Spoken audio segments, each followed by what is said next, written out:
Kung gusto nyo malaman ang sinetch ite na totoong sinetch ite, dito yun sa The Guest List. Kasi, just like JV, medyo controversial to, but ready na kayo, sinetch ite.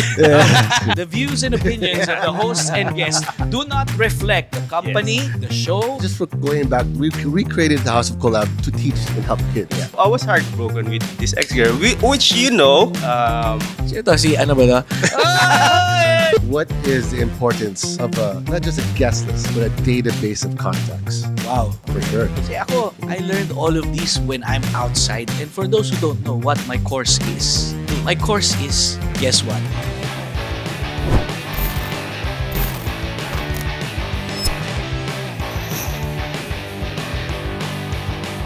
That's how it's gonna go. It's episode 1. Episode 1. Oh. Yes. So Dapat John- daw on time. On time. It So was nagsishower pa tomorrow. si Ryan. I'm sorry guys. It's Nah, it's alright. It's part of life. Yeah. Yeah. Thank you, Ryan. Thank you, John. I'm JV Advincula. I'm also one of the founders of course, this podcast and the House of Collab, FAIRFAX Media Inc., FAIRFAX Entertainment Management Inc., and FAIRFAX Network Channel. Parang LinkedIn. Parang LinkedIn. Oh. So my vital statistics are there. Ay, hindi ba ganun? Well, anyway, we just want to welcome you guys to our show and it's called The Guest List. I think what we're gonna talk about is, of course, sino ba tong tatlong to? Para we just talk about our life experiences and how we can add value to our viewers. I think the most known person here between us is, I believe, Ryan Tanyada. Yes. With all the success over the past year with THOC, medyo na-revive at some point and we were seen behind the scenes kami ni John. So, we let all of our viewers know who we are and then at the same time, we're gonna talk about what the Guest List podcast is all about. Actually, this is a good way for our viewers to know the two of you. Sabi mo nga, people have an idea about John and JV, especially you. Lately, di ba? I wonder why. I wonder why. Kasi, kailangan, di ba? Kasi lagi sabi, Sir JV, di ba? So now, this is a bigger chance so that you guys would know more personally si JV tsaka si John. Ano papakilala sila sa inyo, guys? So, I mean, I don't know why people would be interested in me, but more of you guys because you guys are in the front line. But for me, the guest list, just for context, in our past lives, before we were doing this, me and JV were in the, what kind of business is this? We would sell bottles to models. Bottles to models. I think, John, the industry that we came from and we actually learned a lot Yeah. is kind of like an industry where lahat ng tao in any kind of business would need this kind of learning. For sure. Kasi ako, I learned everything not naman from school eh. I learned all of this when I'm outside eh. When I talk to people, when I meet people like you, it's kind of like parang doon ko nakukuha yung totoong talino how to survive in any kind of business. So John, if you were to answer your question, to put it nicely, we came from the entertainment and events industry. Yeah. And hospitality. And hospitality, of course. So nightlife, clubs, bars. I think I started 18 and did 31, 32. That was how many years ago? I'm 41. I mean, I'm Ryan, ilang taong ka na? No, I mean, just for going back, we recreated the House of Collab to teach and help kids. Yeah, exactly. We came from insurance sales, and I felt like, dude, after season 4, dude, everyone's a millionaire now in House of Collab. So I think last week when you're drinking too much tequila, I want to take our next conversation and help people with our experiences, whether if it's in sales or running a business or doing a crazy idea like House of Collab. I'm sure from our crazy stories, people would be excited to know. Crazy stories. Craziest stories. The guest list is all the people you want to know about that we have the juice on. Very nice. Ang tipong dito lang nila maririnig. Of course. Stories. Exactly. Inner circle. Here. Kung gusto nyo malaman ang sinetch ite na totoong sinetch ite, dito yun sa The Yes. Guest List. Yes. Kasi, May resibo. may resibo. Yes. May resibo. The source. The source. Dito. Kung nagtataka kayo kung sino ba ang source ng mga Finish it, eh? after dark natin, baka nandito na yun sa tatlong to. Yes. But very interesting enough, John. We'd like to know more about, I mean, of course, we know each other for the longest time. Siguro may mga questions ako na to make it a little bit more specific. And at the same time, para humaba ang ating airtime dito sa The Guest List. Yeah. So, For the monetization. For the monetization, exactly. Magpapaka-plastic pa ba tayo? Diretso na natin. Diretso na natin eh. Gusto natin maraming i-share nyo na to. Diba? Like na. Like na. Kung hindi kayo Comment. makakapasok sa season 5. Joke lang! Joke lang. So, John, you mentioned that you were in the entertainment industry. Yes. That's So, correct. ano ba to? Ito ba yung parang poblasyon? Ito ba yung parang silo ngayon? Palace? Is it the same? Well, back then, when I started, 2004, 2005, BGC was empty. Wala talaga, flat land. There's only one bar called Big Boys. It was a restaurant. Wala pa ba embassy at that time? Big Boy was converted to Embassy. It's the Oh, same I see. building. MTV days pa yun. So this is called BGC, or they call it the Fort. The Fort. The Oh, Fort. tama. Yeah, the Fort. Fort Yeah, pa yeah, siya yeah. before. The Fort, yeah. At that time, my background and learning came from two bars. One was called V Bar, owned by a famous bar owner now, Louis Y. He's like the king of nightlife. So meeting him, spending time with him and his clients and building a network, I have so much knowledge to share, you know. And Temple, it's Eric Kua. Temple, yeah. Yeah, so Eric Kua, me, Tim Yap, and Fernand Arcama, we started a club called Embassy. But the stories to get there, I have so much to share. First name basis, First name basis. Alam mo, John, yung embassy na yan, even though hindi naman nagkakalayo yung age natin tatlo. Ako medyo malayo. Medyo malayo. Oh, sorry, malayo pala. Malayo. Alam mo, yung embassy na yan, ako, I was just, I think, a college student. And hirap na hirap ako makapasok Totoo. ng embassy. Totoo, Kasi totoo. merong foreigner. Yes, na nandun. Ashley. Si Ashley, yes. Na parang pinipili lang niya kung Yes. sinong papapasukin. That's all part of the script. That's by design. Diba? And it's for me, it's kind of like, di naman sa ano may pambili naman ako ng San Mig Light. Tsaka parang strong ice pa nga yata. Meron pa bang ganun ngayon? Guys? I'm sure the kids nowadays don't know na merong strong ice yung San Mig Light. So John, can you tell us more about Embassy? I heard and I know because that's during my time. Yes. Na Embassy, ano ba to? G-side ba to? What makes it so different? We get... Siya, we- interested ako din sa sinabi ni John kanina, it's in the script. Oh, na parang, yeah, exactly. Is that a marketing strategy na like only certain people can actually go in there? Can you explain that? Definitely, it's, well, in the nightlife industry, you're selling desire. So the most famous club, I think it was called Studio 54. Oh, yes. Studio 54. So, I can remember. That's on the history books. so what do you know about Studio 54? Okay. Movie siya. Alam ko movie. Yeah. Movie siya. It's like a famous club. No, it's also about a famous club owners. Okay. Every celebrity before social media. And the stories can go as far as you can imagine. So Studio 54 is known for its music, back then disco, and the celebrities that was paparazzi there. Basically your 70s Kendall Jenners. This at what year? 70s, 80s. This 70s was already yata like to. disco era na. So Louis Y was considered the Studio 54. Like he would party there. Like you had to be elite to travel to clubs, pay for bottles, you know, be with celebrities. And what we were selling, the vision in me and Eric at the time, there was no dance club. Walang dance club. No dance Paano club. siya naging club or bar if there is no dance club? Back then, there were bars. Back then, it was all house music. Wala pang EDM. Like house as in like, parang techno. very like, you know, Parang New York house, singing house, Wala pure pa raves yung lang party. eh. So hip hop at the time wasn't picking up. So when I used to go to the States, I would say, Eric, I'll travel to the States. I'll study what's happening. Me and him would go to New York, Vegas, just go to every club and pay for bottles and learn how to make money. A lot had to do with the talent, the DJs, the music, the promoters, and also the women you bring in the business. So What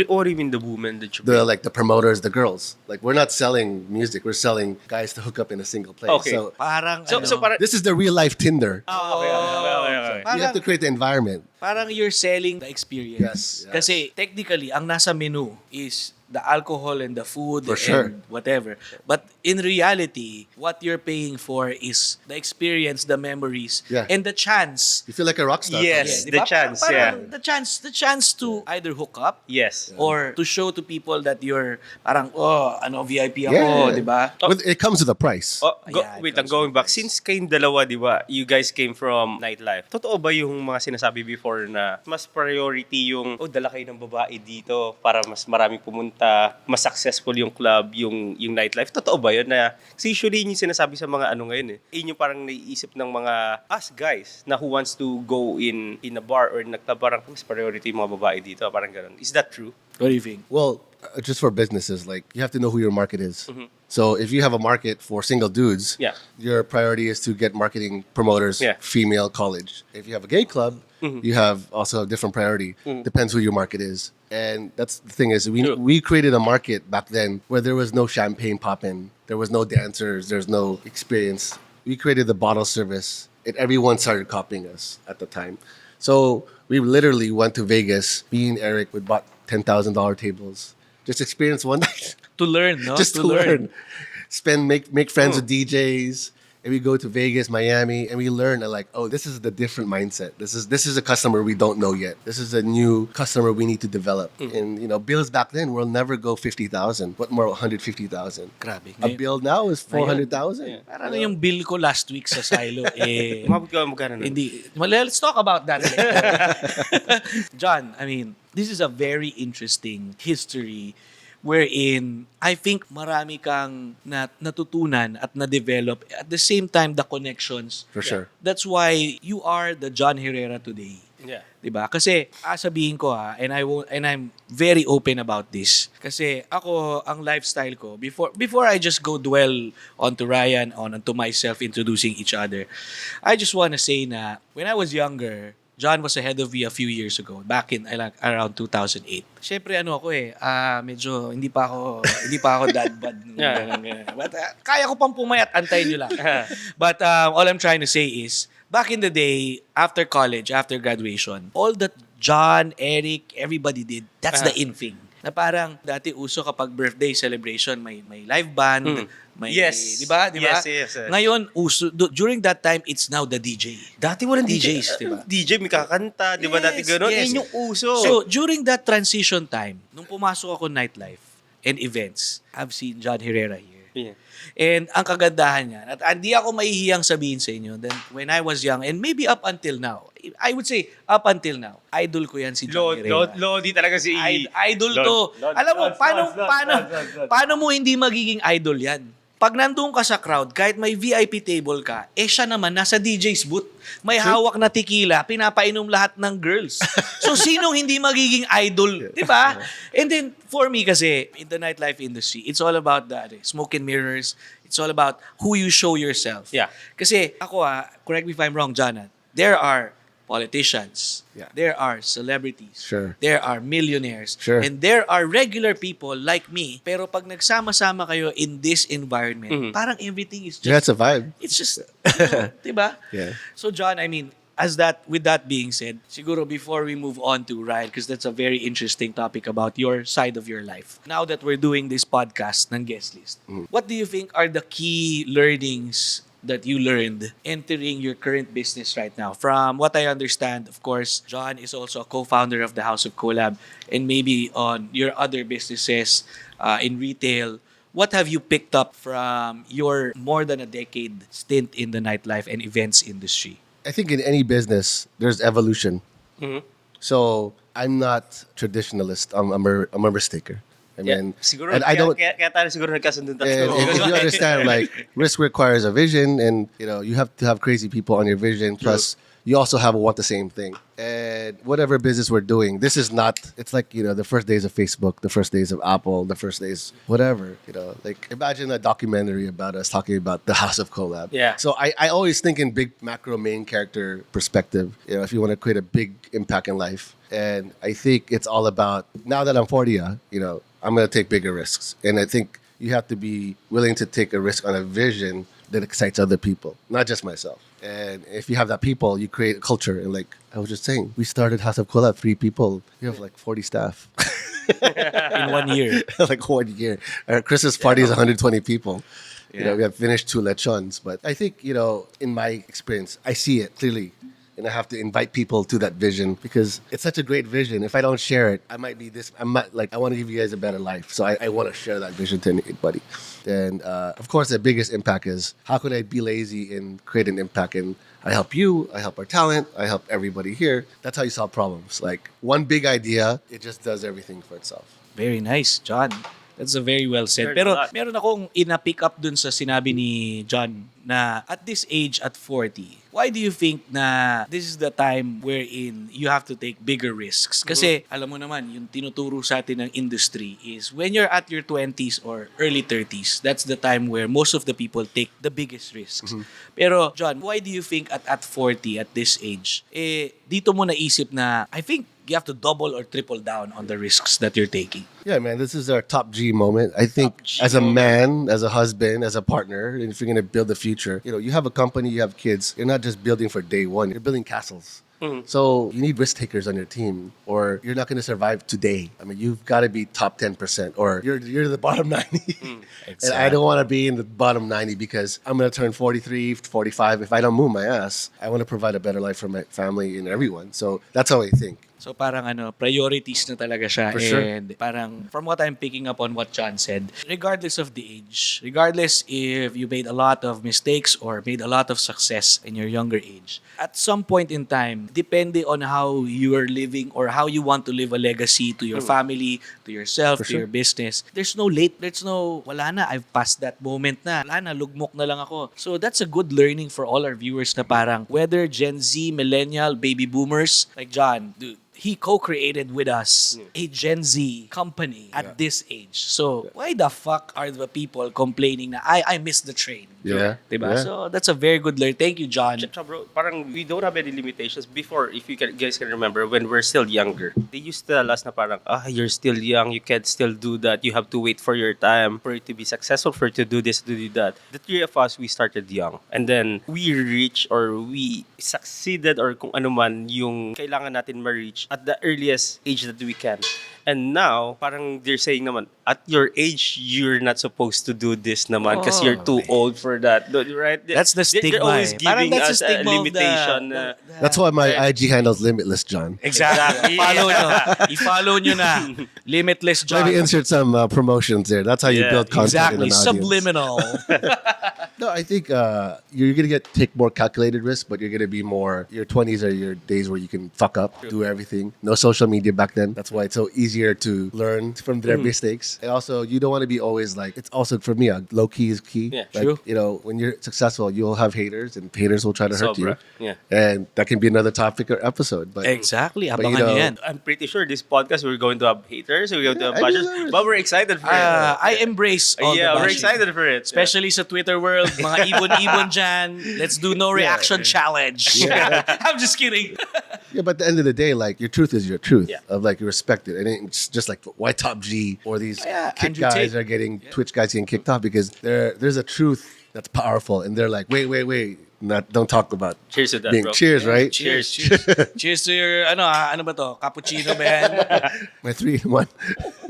But yeah, I think this podcast, not just the guest list of the context of who we're interviewing, but like for me, JV, switch up to you since you've been moderating this. What is the importance of not just a guest list, but a database of contacts? Wow. Very deep Yeah. ng tanong nito ni Yeah. Johnny Herrera. On the spot. But I have some context on why it's very important. Kasi for those people who don't know, I'll take this time and opportunity to give you my background. Para bakit ko sasabihin tong background na to and somehow Ryan can relate to this is I graduated as a normal person, a normal student. And for those who don't know what my course is, my course is, guess what? BS Nursing. Yes. Now, who the fuck is this BS Nursing na hindi naman nakapasa sa board exam? Kaya nga, BS? Bullshit. BS nursing. No, sorry. Respect to all our fellow nurses. But Yeah. ang masasabi ko lang, maybe that path is not my path. Yes, true. And coming from someone that did not come from a rich family, coming someone as an only child and raised by a single mom, the importance of having the database, and for some people, ang tawag dito is network and Yeah. connections. Yeah. Siguro, napunta lang ako sa path na nadala ako ng mga paa ko sa mga taong business-minded. Yes. We're not talking about like MLM, we're not talking about yung open-minded ka ba, kape tayo, hindi ganun. Pero dinaanan din natin yung Then, before. of course, nung we had to during learn. a time, We had to yeah. learn from that. Pero the importance of this network and database is you do not burn bridges. Yes. Para sa akin, meron tayong mga naka-same vibe, meron tayong mga hindi naman so much of the same vibe, but the important thing is, when the time comes and you have this kind of opportunities, like for example, the three of us, when we opened up the idea of the House of Collab, hindi naman lahat ng tao naniniwala kagad. For sure. Ang daming doubters. Sobrang marami. Remember 2021, Sobra, yeah. around August, September? So, what me and John did, we combined our connections and we just grinded it out. Ano ibig sabihin nun? Iba kasi yung, which is, I also teach this to THOC, na your product may be so good, your editing or your market value or your face can be so good and so amazing.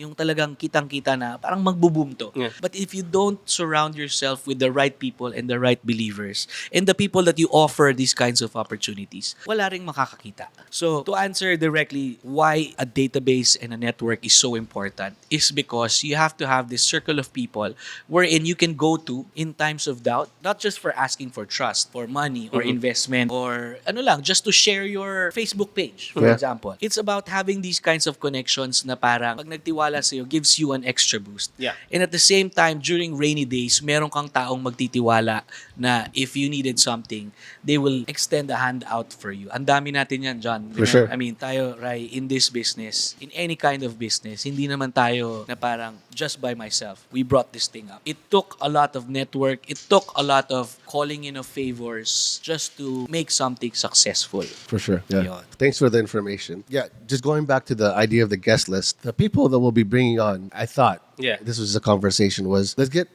our friends who don't do this stuff, because we have a lot of friends that aren't going to give us the juice to anyone, but they give us the juice. Actually, gusto ko yung question mo kay JV kanina, like, anong importance ng network? Kasi yun exactly yung ginagawa natin right now. Just like JV, medyo controversial to, but Ready na kayo, sinetch ite. This is a snippet for TikTok. Make sure this is controversial. I'm sorry, but I don't believe in formal education. Education for me. Yeah, for sure. So what JV said kanina, like, what's the importance of network? Because I believe when we go to formal education, the three of us went for formal education. There's only few things na nakuha natin doon, such as learning basic math, English, communication, and the third for me is your networks. Yeah. Like, if there's anything I get from my education is that yung networks of people, just like you, JV. If I didn't went to college, I won't meet you. Exactly. If I didn't meet you, I won't. It's a social I won't ad. meet John, right? So for me, yun talaga yung pinaka-importance ng education, because in school you will meet people that might have the same wavelength as you or same goal as you, that can still be part of who you are now, just like what we have now. You're still part of my life. You're still part of my life. But some people or some networks that I have before, I can say they're still part of my life, but they played a role in my life. Yeah. May contribution din. Contribution. Whether So, it's a good or bad thing. Yes. You learn whatever. Diba? Exactly. And sa guest list natin ngayon, yung mga tao na yun might be part of our life again. Sure. Right? I mean, you never know. Right? We'll never know. Someone Dun, dun, we dun. haven't talked Yeah, for a few exactly. years or months before. Exactly. The uncomfortable conversation. Hey, bro. Hey. Ano bang ginawa mo sa CR? Right? Exactly. Diba? Big deal daw yung CR sa ginawa sa CR. Lagi kami nagsi-CR. Bro, lalo na kayo. No, thank you, Rai. But John made a little bit of introduction about himself, me as well. But before I move on asking, kasi meron akong nakitang magandang entry question towards sa sinabi mo. But before we do that, and napag-usapan na rin natin ang guest list, saan nga ba mapapanood ang The Guest List at ang podcast naming tatlo? Rai, saan tayo mapapanood? FAIRFAX Network Channel, guys. Iba-ibang platform, which are Facebook. Pwede rin tayong makakita ng snippets sa Twitch and TikTok. at syempre sa Instagram din. So guys, kung hindi nyo pa kami na-follow, follow nyo na ang FAIRFAX Network Channel on all our social media platforms. Kung gusto nyo naman ng chikahan at medyo interactive, sa Twitter tayo at Yes, FAIRFAXNetCH. So, ang podcast na to again is called The Guest List by myself, JV Advicula, we have Ryan Tanyada, and we have John Herrera. So, with that after plug, gusto kong balikan yung nakita kong magandang itanong sa'yo, Rai. pang-limang ano ko na to. Sige ko. Pang-limang review ko na ba We yan? still have an event. Meron pa tayo pupuntahan mamaya.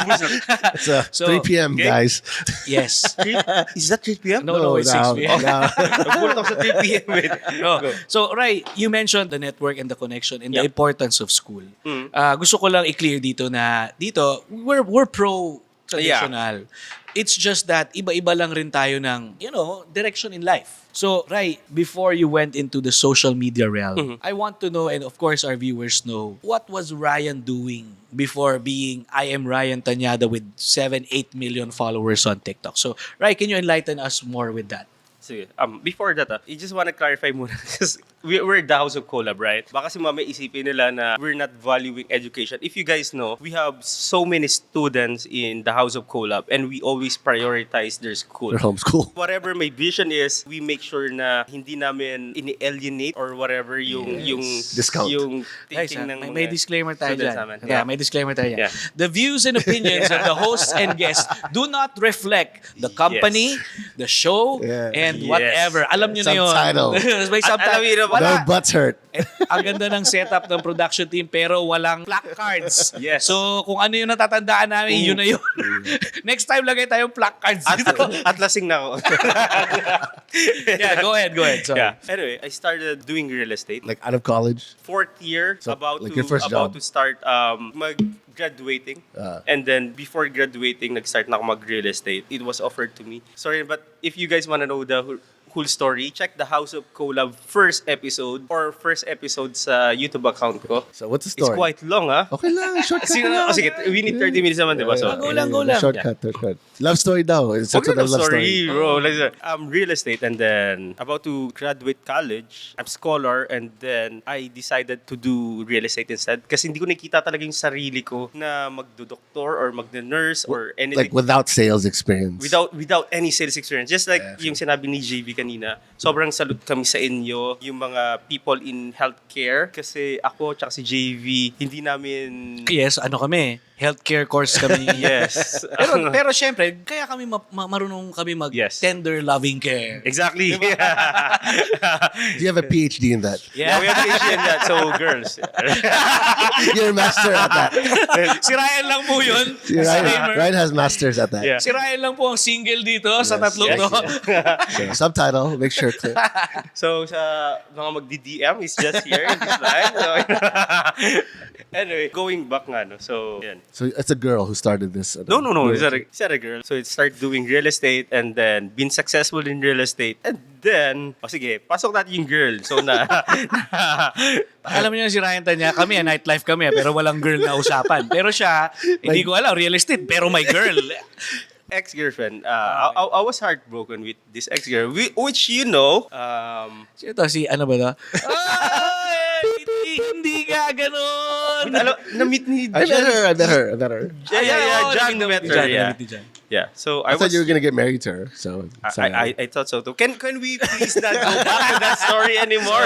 Anyway, Kasi natin balikan yun. real estate. Cue the music. Selling Maalaala mo kaya. Okay, so heartbroken and then COVID time, may tumawag sa akin kaibigan. Then before that, we met pala. Si JV, sa Christmas party ng namin, magkakaibigan, he opened up something about, let's start to do something na parang, alam mo ba yung Hype House? Alam mo yung Hype House? Oo, kasi alam yun sila, ganito, ganyan, nagsama-sama sila, content creator, ganyan. Sabi mo, Ray, di ba successful ka na ngayon sa TikTok mo, sa account mo, ganyan. Parang 3 million kaya tayo na. 3 million followers. Bakit hindi tayo mag-start ng ganito, ganyan? Tapos sabi niya sa akin, try mo muna mag-live streaming, ganyan. Sabi niya, Kumu, you know Kumu?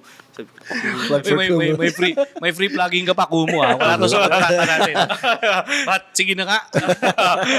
Kumu, sobrang loyal na ito ni JB. Pinupush niya sa akin yung Kumu before pa. Diyos ko. Months before mag-start yung House of Collab, pinupush niya sa akin yung Kumu. Ako never ko na-try talaga mag-live streaming. I was very honest to JB. Sabi ko, I never tried doing live. Even sa TikTok or sa any platform, di talaga ako nagla-live kasi basta for some reason, di ako marunong mag-live. Sabi niya sa akin, let's try to do it, ganyan. Tapos, after a few months, akala ko usapang lasing lang. Pero although excited ako kasi I really wanna do it, sabi ko yung account ko, ginagawa ko to pero I wanna use it for something. I wanna use it for business or kung saan man. Pero hindi ko alam exactly kung saan ko siya gagamitin.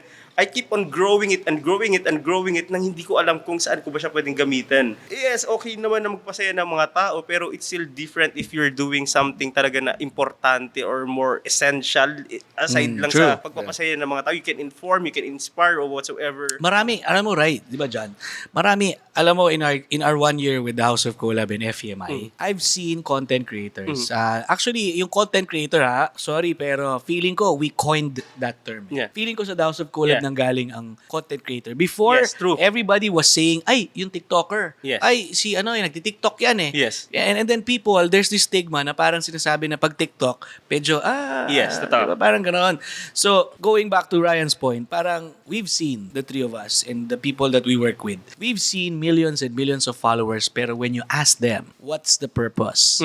Are you monetizing? Yes. Are you making a living out of it? Yes. At ang kadalasang naririnig ko sa simula, John, correct me if I'm wrong, kasi po nagpapasaya lang, which is what you Yes. said. Yes. Nagpapasaya lang po ako ng tao. Yes. Diba? So, can you tell us more about Rai na parang in your personal experience bago mag-THOC, yun lang yung naisip mo nagpapasaya. Pero parang as you mentioned, hindi ka pa sure kung ano ba talaga yung purpose. Yeah. That's why I'm thankful ako kay JV and Jan. Before that, hindi ko alam po anong gagawin. Kaya so, nung nag-usap kami, parang in a way, nagkaroon ako ng clarity or parang direction of what I wanna do with my social media platform. To be honest, at that time, parang 50-50 ako kasi baka babaya usapang lasing lang. Kasi umiinom kami that time. Ito, at that time. again, as John Yeah. mentioned, Did Ryan reply? Did Ryan reply? What's up? This podcast came from an inuman. Exactly. Kasi, sasabihin ko sa inyo, viewers, ang usapang lasing, yes, most of the time it's true, but it's different between the three of us. Yeah.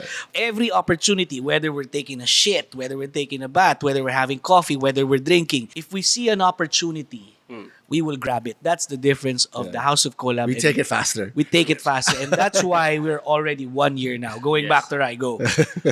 So, yun. And then, start na ng, di ba, ng pandemic. And then, sabi ni JB, tumawag sa akin, sabi niya, Rai, we're about to start. I was like, what? Seryoso, we're about to start?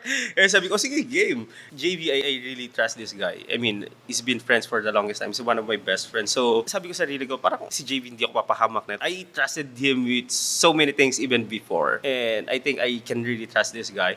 And John, I know this guy. If JV trusts John, I would trust him with my life. And Group na tayo. Spider-Man moment. And so far naman, sa lahat ng time na nakasama ko si John, wala akong masabi. And I've been learning so many things from him as well. Even up to now, in this journey that we're Actually, totoo yan. Matagal lang magkasama ni John in business and in fun. Every day, hindi ko makakalimutang sabihin sa kay John na parang, fuck, bro, that's a fucking great idea. Di ba? It's the special stuff. It's the 3-in-1. This is 3-in-1. So ayun, until I had COVID, sabi niya mag-start na kami. And then Heartbroken in COVID. Heartbroken and COVID. And you had your moment. And then, we're about to start na talagang lagi niya sasabihin na, Rai, mag-start na tayo ganyan. Pero I still have a fucking COVID. How can we start this shit? See you on Tuesday. and then, ayun. And nung gumaling na ako, and then everything started from there, from scratch. And then, everything is, history from there. And going back dun sa sinabi kanina ni JV, we have so many doubters. When we started, pwede ko ba sabihin? Pwede naman kasi. Pwede mo sabihin ito. Direct, edit mo na lang. Bahala ka na. Edit mo na. It happens.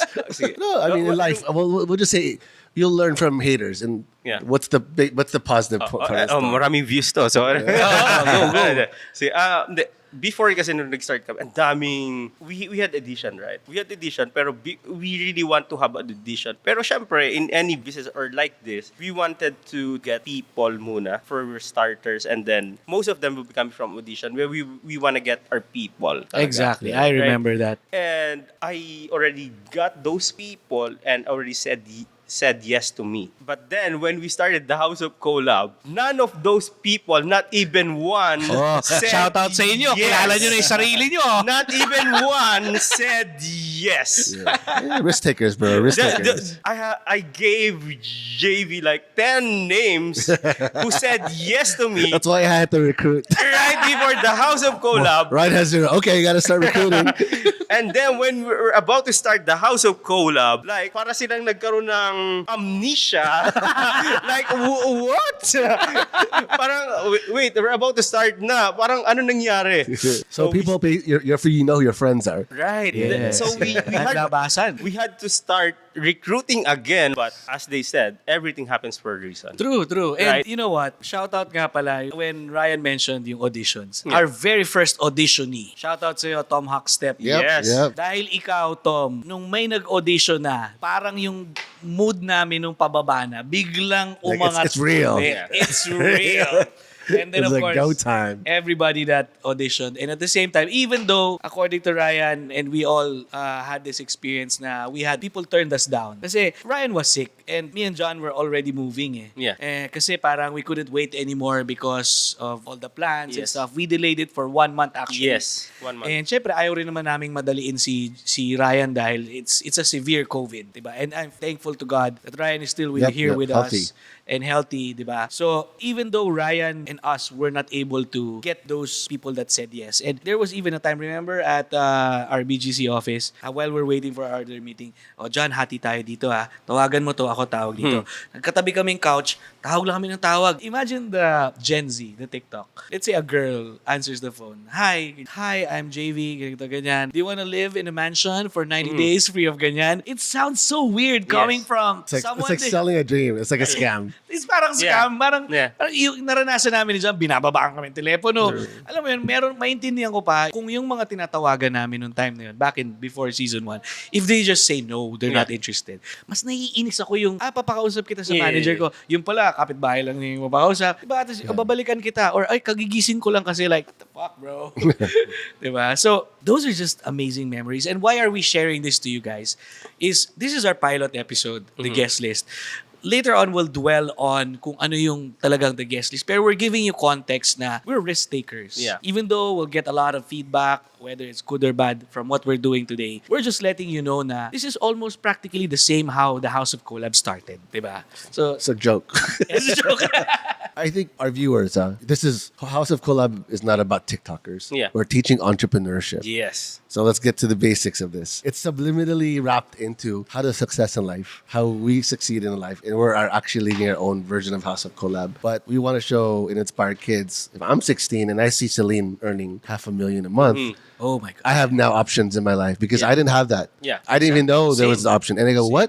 I don't have to go to school. Yeah. I just got to do YouTube monetize. I want to be that beacon, whether if it's the House of Collab or podcast, but we give value because they should teach this in school. Yeah. Agree. And not only they're earning money, they're earning from the things that they really want to Yes. do. They that love to do. They're Yeah. happy with doing, right? Yeah. So, kung gusto nyo matuto ng mga at makita kung paano maging successful and of course, the exciting parts, ito yung gusto ko na nung last week, medyo nag-brainstorming sessions tayo na John was ready to bring all of, and Ryan was ready to bring all of the guests na pwede tayong maraming splook. Yeah. Diba, John? I mean, like you're in a nightclub, you have rock stars. Yeah. You have celebrities, international, local. Yung mga hindi namin nakita, And they're all friends. hindi namin narinig before. Oh, Dito natin before makita, social media. marinig.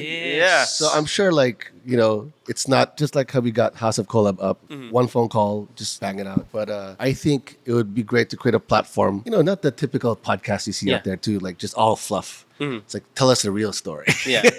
Tell me what is success to Alam, you. parang parang while guys, kung mapapanood nyo to sa Facebook, sa comment section, ang name nito, guest list. Pero wala pa kaming tagline. Baka Yeah. pwede kayong mag-comment. Yeah, tagline. Mag-comment kayo ng tagline. Katulad ng sinabi ni John, napakagandang tagline. Pwede mong sabihin, guest list, the real deal. Yeah. Oh, maganda. Or the juice. So, sa lahat ng mga nanonood at nakikinig, pwede kayong mag-comment sa comment section. Oh, ano? Kung Anong maganda? anong pwede nyong sabihin na pwedeng gawin nating tagline or they can suggest kung sinong gusto nyong next. Tag nyo yung next nyo. Tag nyo na. Tag yung next nyo. I'll take this opportunity to say na parang kung sinong mga gusto nyong relevant na pag-usapan, whoever is trending, Yes. whoever is controversial, gusto nyo, tag nyo, Sian Lim. Gusto nyo, tag Sian Gasa pala, sorry. Guys, you Lim. Oh my God. I'm a fan. Ikaw na nainom kasi dito. Wait, may issue pa si Zian. Kim Chu. Tag tag nyo yan, sila Donnelly, tag nyo sila Makagago, tag nyo si Rendon. Hindi kami Ting-ting lalaban. boys. Hindi kami lalaban sa iyo sa kahit anong pisikalan, pero sa inuman lalaban kami. Ting-ting boys, lalaban si Ting-ting John. boys, yan. Lalaban si John, ting-ting boys. Eric Tai, Eruption. Eruption is a good friend of John here. Mr. Mainit, all those guys. Sila lahat. I And mean, we have a lot of friends. It's just that, dude, I have so many friends. I go, we just make a podcast yeah, agree. and record it. And we're all just gonna have some fun. It's going to be pure. Yeah. There's no script. There's no whatsoever. Yeah. I mean, I just want to share to you guys. We just had an inuman last week brainstorming. We just decided to do this. Ryan was late. I mean, this is like the realest podcast you can have. Ito na Like, talaga. we don't The have any realest. script. The illest.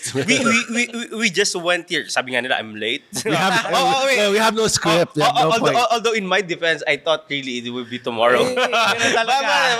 I'm still late That's now. Ryan. Yeah. But then again, we don't have any script. Hindi nga namin pinag-usapan kung ano pag-uusapan namin This is the- today. this is the realest. Umupo lang kami dito ng tatlo, and then bahala na kung anong pag-usapan namin. That's it. And I guess this is the time where we want to say thank you again for staying at this point of the podcast. Expect a lot of surprises. Expect a lot of juicy stuff. Lahat na nga, katulad nga ng sinabi ni Ryan and katulad ng sinabi ni John, lahat ng juicy, lahat ng controversial, and at the same time, if you want to learn, add value while driving to work, while on the MRT, listen on our podcast. Kahit hindi mo panoorin, kung ayaw mo makita yung mga pagmumuka namin, available kami sa Spotify very, very soon. So again, my name is JV Advincula, Ryan Tanyada. John Herrera. and this is The Guest List by FAIRFAX Network Channel. Thank you so much. Wala pa kaming tagline, so cheers na muna. Cheers na muna tayo. Thank you, everybody.